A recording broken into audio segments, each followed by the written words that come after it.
So hello everyone, welcome back to my channel achiever BSCB foundation the बच्चा party. आज हम लोग देखने वाले हैं क्लास 10th केमिस्ट्री लघु त्रिय कोटि के प्रश्न जो मॉडल पेपर 4 के हैं। क्या चीज़ लघु त्रिय प्रश्न हम लोग देखने वाले हैं, क्या चीज़ केमिस्ट्री का क्लास 10th का, जो आपको जो वेरी वेरी इंपॉर्टेंट क्वेश्चन है उस वही हम लोग आज समझेंगे। जो आपको एग्जाम में पूछने के चांसेस ज़्यादा हैं वही हम लोग क्वेश्चन लगभग देखेंगे। ठीक है, देखिए प्रश्न संख्या 11 से लेकर के 18 तक लघु त्रिय कोटि के प्रश्न हैं। इनमें से किन्हीं 4 प्रश्नों के उत्तर दें।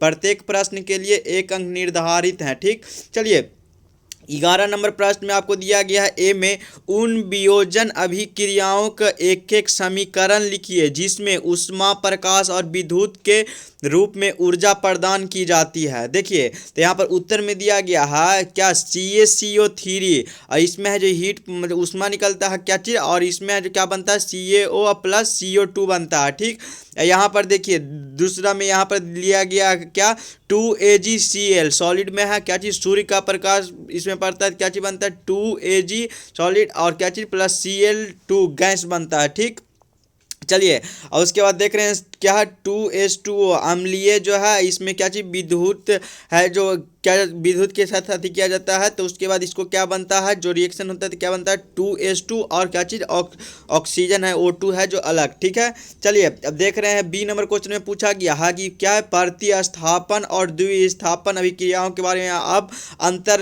अंतर और उदाहरण क्या है उदाहरण द्वारा स्पष्ट करें। ये क्वेश्चन पहले भी आपको मॉडल पेपर में पूछा गया था। ठीक है बच्चा पाठी, इसको दोहराया गया है तो समझिए रिपीट हुआ तो इसको बेहतर ढंग से याद कर लें। ठीक है, देखिए यहाँ पर उत्तर में दिया गया वैसी अभिक्रिया जिसमें किसी यौगिक में उपस्थित किसी तत्व का क्या है प्रतिस्थापन दूसरे तत्व द्वारा होता है तो क्या है प्रतिस्थापन अभिक्रिया कहलाती है। ठीक, जैसे एग्जांपल में दिया गया है Zn प्लस HCl क्या बनता है ZnCl2 प्लस H2 बनता है। ठीक, चलिए वैसी यहाँ पर देखिए दिया गया है आपको क्या चीज़ वो हम लोग देखें क्या प्रतिस्थापन, ये देखेंगे द्विविस्थापन में दिया गया वैसी अभिक्रियाएं जिनमें दो यौगिक अपने तत्वों का आदान प्रदान कर नए यौगिक का निर्माण करते हैं उसे द्विविस्थापन अभिक्रिया कहलाते हैं। जैसे यहाँ पर लिया गया NaCl और क्या चीज़ AgNO3 तो क्या बनता है NaGCl प्लस क्या है NaNO3 बनता है। ठीक, देखिए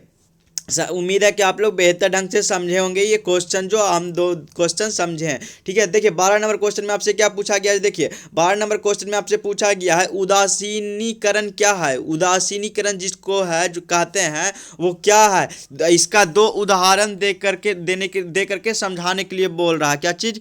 तो देखिए यहाँ पर दिया गया उत्तर में अम्ल एवं क्षारक क्या है अम्ल एवं क्षारक के बीच जो एसिडिक और बेसिक के बीच जो है रासायनिक अभिक्रिया के फलस्वरूप क्या है लवण तथा जल प्राप्त होते हैं। इस अभिक्रिया को क्या चीज़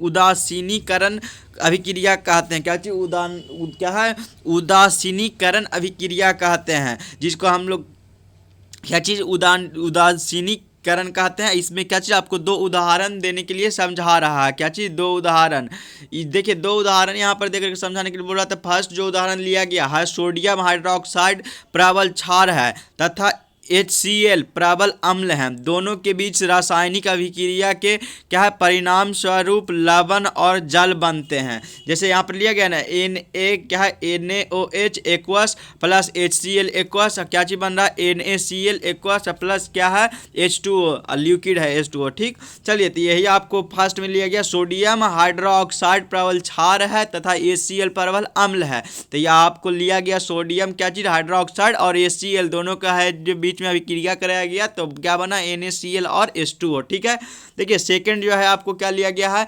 क्या बोल रहा है कैल्शियम ऑक्साइड की अभिक्रिया हाइड्रोक्लोरिक अम्ल के साथ कराया गया तो क्या बना कैल्शियम क्लोराइड और जल बनते हैं। क्या चीज़ कैल्शियम क्लोराइड और जल बनते हैं। तो देखिए यहाँ पर आपको लिया गया क्या COOH2 एक्वस है ये और क्या चीज़ 2HCl एक्वस है ये भी और क्या चीज़ बनता है CaCl2 एक्वस और प्लस क्या है 2H2O क्या चीज़ बनता है लिक्विड। तो ये आपको क्या बन रहा है कैल्शियम क्लोराइड और जल वाटर बन रहा है H2O बन रहा है। ठीक है, देखिए 13 नंबर क्वेश्चन में आपसे क्या पूछा गया है। देखिए 13 नंबर क्वेश्चन में आपसे पूछा गया प्लास्टर ऑफ पेरिस के निर्माण की विधि एवं उपयोग लिखें। जो प्लास्टर ऑफ पेरिस होता है उसका निर्माण की विधि और उसका है जो उपयोग लिखें। देखिए जिप्सम को कितना 373 डिग्री क्या है 373 डिग्री केल्विन पर गर्म करने पर यह जल के अणु का क्या चीज त्याग कर क्या चीज कैल्शियम सल्फेट क्या है अर्धहाइड्रेट क्या चीज CaSO4 इंटू क्या है 1/2 H2O बनाता है। क्या चीज CaSO4 इंटू 1/2 H2O बनाता है। अगर ब्रैकेट में आप भी लिख देंगे तो अच्छा रहेगा। टीचर है जो यही इसी जगह पर ध्यान दीजिएगा। नंबर उठने का है, अगर अच्छा से लिखिएगा तो नंबर है जो बेहतर ढंग से उठेगा। देखिए यहाँ पर तो देखिए नॉर्मल है, जो टीचर को भी पता है कि यहाँ पर कैल्शियम सल्फेट होता है जिसके बारे में यहाँ लिखा गया, लेकिन आप वहाँ पर फॉर्मूला लिख दीजिएगा तो और बेहतर भी लगेगा देखने में। तो यही नंबर उठाने का यही सब जरिया होता है। तो आप लोग अच्छा से जैसे लिखा गया उसी अनुसार बेहतर ढंग से आप लोग खुद से है समझ करके लिखिएगा, ठीक है। देखिए तो यहाँ पर आपको लिखा गया क्या CaSO4 इंटू 2H2O उष्मा कितना डिग्री ऊपर में लिखे क्या 373 डिग्री केल्विन है। इसमें क्या बनता है CaSO4 into half H2O plus 3/2 H2O बनता है, ठीक। देखिए अब इसका उपयोग है क्या चीज डॉक्टर क्या है टूटी हड्डियों को सही जगह पर स्थिर रखने के लिए इसका उपयोग करते हैं। क्या चीज प्लास्टर ऑफ पेरिस का क्या चीज उपयोग होता है, डॉक्टर सब यूज करते हैं। बाय द वे अगर किसी का पैर टूट जाता है तो उसमें है जो हड्डी को जो जोड़ने के लिए मतलब एक जगह स्थिर रहने के लिए है जो पूरा प्लास्टर ऑफ पेरिस का उसमें है जो प्लास्टर किया जाता है, ठीक है। डॉक्टर यूज करते हैं टूटी हुई हड्डियों को सही जगह पर स्थिर रखने के लिए उपयोग किया जाता है। देखिए सेकंड है इसका उपयोग खिलौना बनाने में किया जाता है। प्लास्टर ऑफ पेरिस का क्या चीज खिलौना जो बच्चे खेलते हैं प्लास्टर ऑफ पेरिस का खिलौना बनाने के लिए उपयोग किया जाता है।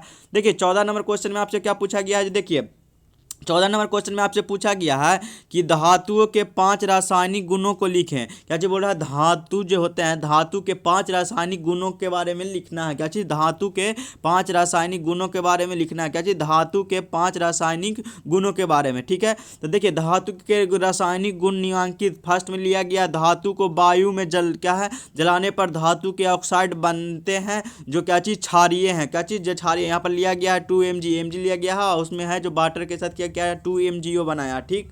देखिए अब सेकंड है क्या चीज धातुएं अम्लों की अभिक्रिया कर क्या चीज अम्ल से हाइड्रोजन को क्या चीज विस्थापित करते हैं Zn प्लस H2SO4 क्या चीज बनाता है ZnSO4 प्लस H2 बनाता है, ठीक। देखिए थर्ड में दिया गया धातु के ऑक्साइड जल में अभिक्रिया कर धातु के हाइड्रो ऑक्साइड बनाते हैं Na2O प्लस क्या है प्लस H2O क्या बना है 2NaOH बनाता है, ठीक। देखिए फोर में दिया गया है थर्ड देखें हम लोग 4 में दिया गया अधिक अभिक्रियाशील धातु कम अभिक्रियाशील धातु के लवण से क्या चीज धातु को विस्थापित करता है Fe प्लस CuSO4 FeSO4 और क्या चीज CO बनाता है, ठीक है, कॉपर बनाता है, ठीक है। चलिए अब आगे बढ़ते हैं 4 देख लिए 5 दिया है कुछ धातुएं जल से अभिक्रिया कर हाइड्रोजन गैस मुक्त करते हैं। क्या चीज कुछ जो धातु होते हैं जल से अभिक्रिया कर हाइड्रोजन गैस का है जो मुक्त होता है मुक्त करती है वो, ठीक है। जैसे दिया यहाँ पर लिया 2 के मतलब जो क्या चीज़ है पोटासियम क्या लिया गया है प्लस क्या है 2H2O क्या चीज़ 2KOH बनाता है प्लस H2O, ठीक है, H2 बनाता है, ठीक है। देखिए अब आगे बढ़ते हैं देखते हैं 15 नंबर क्वेश्चन में साबुन किसे कहते हैं। साबुन के क्या चीज़ विचरण में क्या चीज़ साबुन किसे कहते हैं साबुन के विचरण में होने वाली अभिक्रियाओं को लिखें। क्या चीज़ साबुन हम किसे कहते हैं सौंफ जिसको कहते हैं सौंफ किसे कहते हैं और साबुन के विचरण में होने वाले अभिक्रियाओं को लिखिए, ठीक है। यहाँ पर देखिए अलौकिक यहाँ पर जो है क्या चीज़ ये जो है अलौकिक इसका फॉर्मूला क्या है C17H33COOH होता है, ठीक। क्या है एस्टिएरिक इसका क्या होता है C17H35COOH होता है, ठीक। एवं क्या है पामीटिक तो इसका क्या होता है C15H31COOH होता है। देखिए अम्लों जैसी उच्च वसा अम्लों के सोडियम अथवा पोटासियम लवणों को साबुन कहते हैं। क्या चीज़ कहते हैं अम्लों जैसे उच्च वसा अम्लों में सोडियम अथवा पोटासियम लवणों को क्या चीज़ साबुन कहते हैं। देखिए साबुन के विचरण में होने वाले अभिक्रियाएं जब किसी तेल अथवा वसा को सोडियम हाइड्रोक्साइड विलयन के साथ क्या चीज़ क्या है विरेचित करते हैं तो तेल अथवा वसा संगत एसिड के क्या चीज सोडियम लवण एवं क्या ग्लिसरॉल में परिवर्तित हो जाते हैं। इस अभिक्रिया का क्या चीज साबुनीकरण कहते हैं। ठीक है, यही आपको यहाँ पर दिया गया है फॉर्मूला। आपको CH क्या जो है क्या चीज CH2O और क्या लिया CH क्या है CHOCOC17H35 प्लस क्या 3NOH क्या बनाता है ये आपको CH और OC क्या COCH क्या है 17C17H35 है क्या बनाता है, ये बनाता है आपको CHO और क्या बनाता है यही आपको है जो ये आपको बनाता है क्या, यही आपको है जो साबुन बनाता है क्या चीज़ ग्लिसरॉइड है जो आपको क्या चीज़ यही साबुन बनाता है। देखिए यहाँ पर क्या दिखा CH2OH और ये क्या है CHOH और CH2OH प्लस क्या है 3C17H35 और क्या है 3COONA, तो यही आपको साबुन बनाता है। ठीक है, देखिए 16 नंबर क्वेश्चन में आपसे क्या पूछा गया है, जो देखिए 16 नंबर क्वेश्चन में आपसे पूछा गया क्या बच्चा पार्टी समझते हैं। 16 नंबर क्वेश्चन में आपसे पूछा गया है ए में दिया गया परमाणु संख्या 12 वाले मैग्नीशियम तथा क्या चीज परमाणु संख्या 16 वाले सल्फर की संयोजकता क्या है। देखिए तो मैग्नीशियम की परमाणु संख्या 12 है अतः इलेक्ट्रॉनिक क्या है विन्यास क्या है इलेक्ट्रॉनिक विन्यास 282 होगी अतः इस परमाणु की संयोजकता 2 है। सल्फर का परमाणु संख्या 16 है, इलेक्ट्रॉनिक विन्यास कितना 286 होगी और संयोजकता इलेक्ट्रॉन 6 है, लेकिन 2 इलेक्ट्रॉन की प्राप्ति कर यह अस्पष्ट पूरा करते हैं क्या अष्टक पूरा करते हैं क्या चीज़ अष्टक पूरा करती है अतः इसकी संयोजकता 2 होगी। देखिए बी नंबर पूछा गया तत्वों के क्या है वर्गीकरण में क्या चीज डाइवेराइनाइजर के क्या आधार थे। देखिए डाइवेराइनर के समान गुण धर्मों वाले तत्वों को क्या चीज समूह में व्यवस्थित करने का प्रयास किया। उन्होंने 3 तत्व वाले कुछ समूहों को क्या चीज चुना एवं उन क्या समूहों को क्या चीज त्रिक कहा और डाइवेराइजर ने बताया कि त्रिक के तीनों तत्वों का उसके परमाणु द्रव्यमान के आरोही क्रम में रखने पर बीच वाले तत्वों का परमाणु द्रव्यमान अन्य दो तत्वों के परमाणु द्रव्यमान का लगभग औसत होता है लगभग औसत होता है।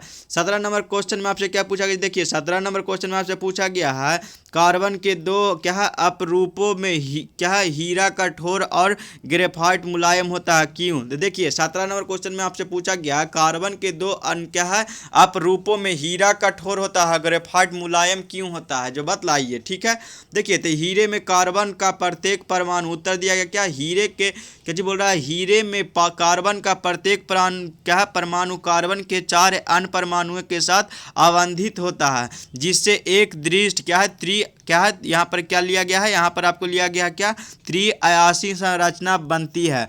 देखिए ग्रेफाइट में कार्बन के प्रत्येक परमाणु का आबंध कार्बन के 3 अन्य परमाणुओं के साथ एक ही तल पर होता है जिससे क्या चीज बोल रहा है षटकोणीय व्यू मिलता है। देखिए मिलता है यहाँ दिया इनमें से एक आबंध द्विआबंधी होता है जिसके कारण कार्बन की संयोजकता पूर्ण होती है। ग्रेफाइट की क्या चीज संरचनाएं षटकोणीय तल एक दूसरे के ऊपर व्यवस्थित होती है व्यवस्थित होते हैं। इन दोनों विभिन्न संरचनाओं के कारण हीरा काफ़ी कठोर और ग्रेफाइट मुलायम होता है। ये जो है हीरा विद्युत का कुचालक और ग्रेफाइट विद्युत का सुचालक होता है। आप लोग को ग्रेफाइट पेंसिल में भी रहता है, आप लोग को पता है, उससे आप लोग अगर देखे होंगे तो उसमें आप लोग अगर छोटा जो बैटरी आता है उससे कनेक्ट करके वायर जोड़ करके बल्ब जलाए होंगे, देखे होंगे, चेक करें किए होंगे बचपन में, तो आपको पता होगा इस चीज़ के बारे में। ठीक है, देखिए क्या है, फ्लोरीन कार्बन अनुरूप का एक अन्य वर्ग है। ठीक, देखिए अब ये 18 नंबर क्वेश्चन भी हम लोग पहले देखे थे, ये भी क्वेश्चन आपको पहले पूछा गया था। 18 नंबर में जो पूछा गया है, एनोडीकरण क्या किसको कहते हैं, एनोडीकरण क्या है इसके बारे में बतलाइए। व्हाट इज एनोडीकरण, एनोडीकरण क्या है? देखिए तो एल्युमिनियम, उत्तर देखिए, उत्तर लिखा गया है कि एल्युमिनियम को वायु के संपर्क में लाने पर उसकी सतह पर ऑक्साइड की एक पतली परत का निर्माण हो जाता है, तो उसे क्या संक्षारण से बचाती है। ऑक्साइड की परत पर मोटा करके क्या करके इसे संक्षारण से अधिक क्रिया किया जा सकता है। इसके लिए एल्युमिनियम की एक साफ वस्तु को एनोड बनाकर क्या तनु सल्फ्यूरिक अम्ल का विद्युत अपघटन किया जाता है। एनोड पर मुक्त ऑक्सीजन गैस एल्युमिनियम के साथ क्या चीज़ अभिक्रिया करके इनकी सतह पर ऑक्साइड की एक मोटी परत क्या चीज़ मोटी परत बनती है। इस प्रक्रिया को हम क्या कहते हैं, एनोडीकरण कहते हैं। क्या चीज़, एनोडीकरण कहते हैं। तो एनोडीकरण के बारे में आप समझे होंगे कि एल्युमिनियम क्या है, एल्युमिनियम को वायु के संपर्क में लाने पर उसकी सतह पर ऑक्साइड की एक पतली परत का निर्माण हो जाता है। क्या चीज़, पतली, देखते हैं वाइट वाइट कलर का जो पतली परत जो होती है उसका निर्माण हो जाता है ऑक्साइड का। ठीक है, तो उससे क्या है, संक्षारण से बचाने के लिए ऑक्साइड की एक परत को मोटा करके इस क्या है, इससे संक्षारण से अधिक क्या किया जा सकता है। इसके लिए एल्युमिनियम की एक साफ वस्तु को एनोड बनाकर तनु सल्फ्यूरिक अम्ल को विद्युत अपघटन किया जाता है। एनोड पर मुक्त ऑक्सीजन गैस एल्युमिनियम के साथ अभिक्रिया करके इनकी सतह पर ऑक्साइड की एक मोटी परत बनाती है। इस प्रक्रिया को क्या चीज़, एनोडीकरण कहते हैं। क्या चीज़, एनोडीकरण कहते हैं। ठीक है, तो बच्चा पार्टी आप लोग लगभग 8 क्वेश्चन था, हम लोगों ने बेहतर से ढंग से समझने का कोशिश किया। उम्मीद है कि आप भी बेहतर ढंग से समझे होंगे। तो आप लोग है जो मन लगा करके पढ़ते रहिए और इधर उधर ध्यान नहीं दीजिए कि कब क्या होगा। जो शेड्यूल है उसी अनुसार आपका एग्ज़ाम होगा, और जो है पढ़ाई पे सिर्फ ध्यान दीजिए, क्या होगा नहीं होगा, अरे पढ़िए, बेहतर होगा, सब कुछ अच्छा होगा। मन लगा करके पढ़ाई करते रहें बस, और कुछ नहीं है। और इधर उधर माइंड डाइवर्ट ना करें। ठीक है बच्चा पार्टी, बाय, मिलते हैं नए लेक्चर में कल।